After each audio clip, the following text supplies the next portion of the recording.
Ladies and gentlemen, the New Orleans Saints locker room is completely falling apart. And this latest development of Chris Olave is just another chapter in a saga of drama. Different players seem to be pointing the finger at each other, and even though there's so much drama in this room, this team is still 3-4 and has a clear shot to win the division. Let's dig into this disaster. Like and subscribe for more NFL content. Chris Olave has been the subject of a lot of discussion among Saints fans, and it's because he did not finish his route here on this key play against the Jags, and Derek Carr got upset with him because it wasn't just this one play. It wasn't just this one isolated play. There's numerous times in which Chris Olave is not running the right route or does not give full effort on his routes. Dennis Allen criticized Olave too, saying that he did not run the route correctly on that incomplete deep ball, and Derek Carr just threw it away, was frustrated. Carr tried to say he wasn't frustrated at Olave specifically and that he was just frustrated at the situation.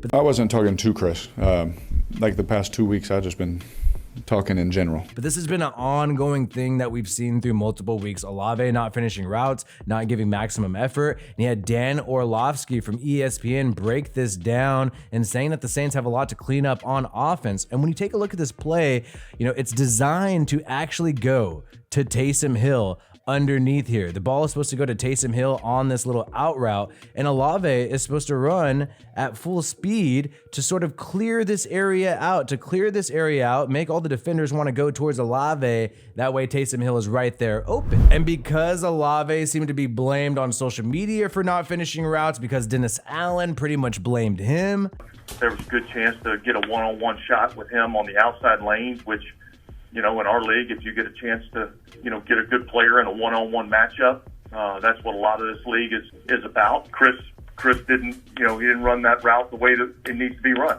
So that's what happens. So we end up having a throwaway there. You had Michael Thomas in a now deleted tweet stick up for Chris Olave on social media saying cover 2 backside dig. It's in my notes. Is the throw. Let's get to another topic. Y'all not telling the full story. He's basically alleging that the ball was not supposed to go to Olave on that play. And you've been having Nick Underhill and New Orleans.football. And my main criticism of New Orleans.football is, according to them, the skill position players that they're able to get exclusive interviews with, those people can do no wrong and they're perfectly a-okay fine, and everything this whole entire year, according to them, is all Carmichael's fault, all Derek Carr's fault. No responsibility for Michael Thomas, Chris Olave, Rashid Shaheed, or any of the other skill position players on the New Orleans Saints team. And this is why they're sticking up for Chris Olave after the game. What they're saying here is that Chris Olave said he'd take the blame on that play, and by the way, he reluctantly said he'd take the blame. He made a little face and made a little stink and threw a little fit saying, "Oh, I'm gonna take the blame,"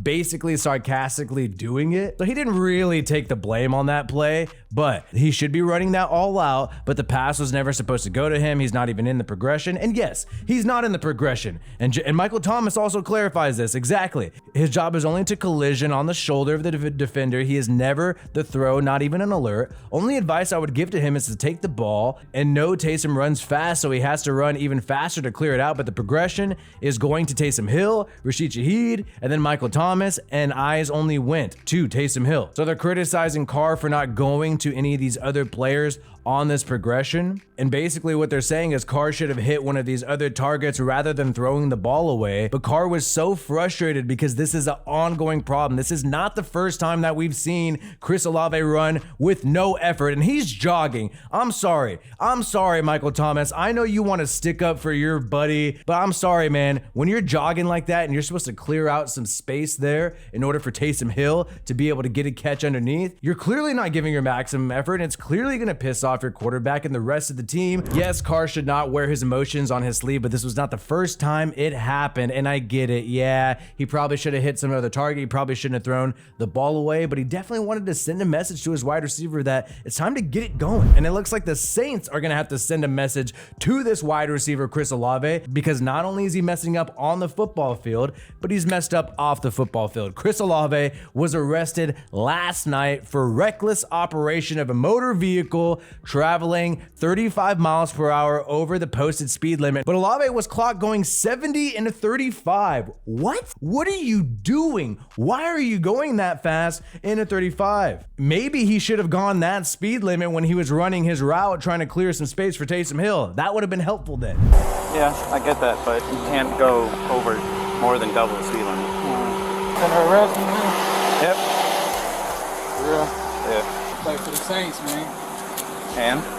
We have had other players do this. You had Addison going 140 in a 55 zone. Not okay, in some ways worse than Olave. But at the same time, some of those 55 mile per hour lanes, some of them function almost like freeways. Olave's is a little odd because it's 70 in a 35. We're gonna get into the consequences that Olave may face. Jeff Nowak of WWL is saying that the first offense for a reckless operation of a motor vehicle in Louisiana comes with a $200 fine, up to 90-day prison sentence. This could be a first offense for Olave, so maybe it's only a 10-day sentence and a fine of up to $500. But it turns out, according to Catherine Terrell of ESPN, that they were running a radar on Joe Yinny Boulevard last night at 9 o'clock, and Olave's car was clocked at 70 miles per hour in the 35 zone. It was traveling at the high rate of speed, recklessly maneuvering between lanes and other drivers. I'm sorry, you're putting other drivers in danger here, man. And Chris Olave was in jail. Like, he was in jail last night, and he was processed and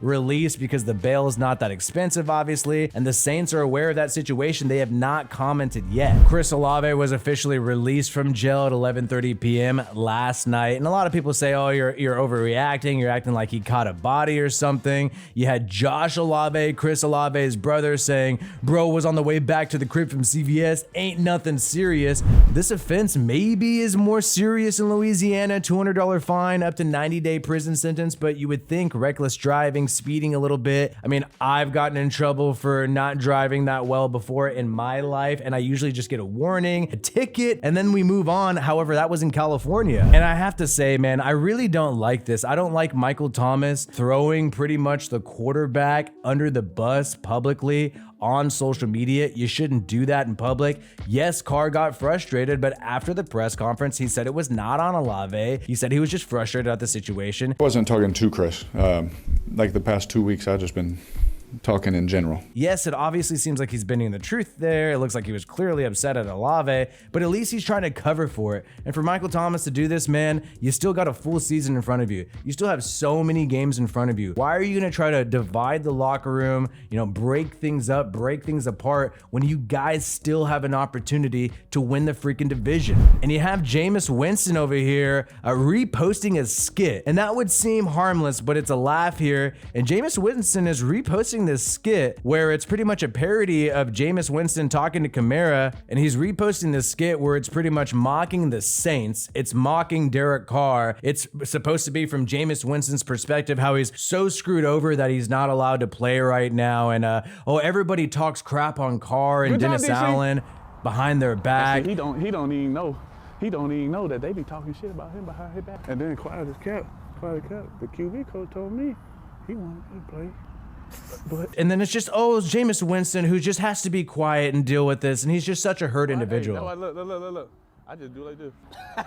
It's mocking the Saints situation. It's mocking their leadership right now. It's dividing the team. Jameis Winston is posting this, and I'm sorry, Jameis Winston, but if we're going to be completely real about who you are in the NFL right now, you're one of the biggest busts in the past 10 years at quarterback in the NFL. Jameis Winston's problems are much deeper than Dennis Allen and Derek Carr. I mean, he was the #1 overall draft selection in 2015, and I do not believe he's lived up to it. Jameis Winston could repost these skits and talk all the shit on Derek Carr and Dennis Allen as much as he wants, but the fact of the matter is, man, unlike you, Jameis Winston, unfortunately, Derek Carr has actually thrown for over 2,000 yards within the past 4 years. So I know that Jameis Winston is upset about his situation, upset he's not a starting quarterback right now. He could start pointing the finger at all these people on the Saints. He can try to divide the locker room and put the receivers against the current regime, but the reason why Jameis Winston is not successful right now is because of Jameis Winston, nobody else. It's disappointing to see leadership snap snap to see people, skill position players, backup quarterbacks, divide the team on social media. It is quite unfortunate. You can yell at each other during a game. You can get frustrated, but you could still stay together as a unit, be critical of each other, and move forward and try to have some success this season. But unfortunately, the pressure is too big for some of these people, and they're snapping and breaking. And quite frankly, Derek Carr is locked into this team for the next 2 years,